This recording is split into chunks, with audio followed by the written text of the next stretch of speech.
देखिए, हमें होप सिर्फ इस वक्त पाकिस्तान की अदलिया से हमारी ह्यूमन राइट्स की हिफाजत करें, लेकिन मैं आज से सारे हम इन सब सबूत इकट्ठे कर रहे हैं। जिस तरह का इन्होंने जुल्म और तशद्दुद किया लोगों पे, हम सारे सबूत इकट्ठे करके ये सारे इंटरनेशनल ह्यूमन राइट ऑर्गेनाइजेशंस को आज हम भिजवा रहे हैं, यूरोपियन यूनियन को अप्रोच कर रहे हैं।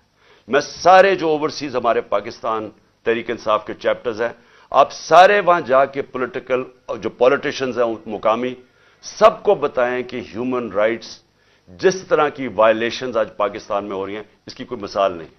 हमारी जमहूरियत को कत्ल किया जा रहा है, किसी को आइन की फिक्र नहीं है।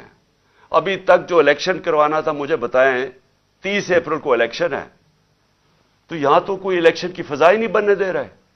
पहले हमारी रैलीज के ऊपर अटैक कर दिया, जो पहली दिन थी उसके ऊपर उन्होंने, जिस जिले शाह बेचारा शहीद हुआ,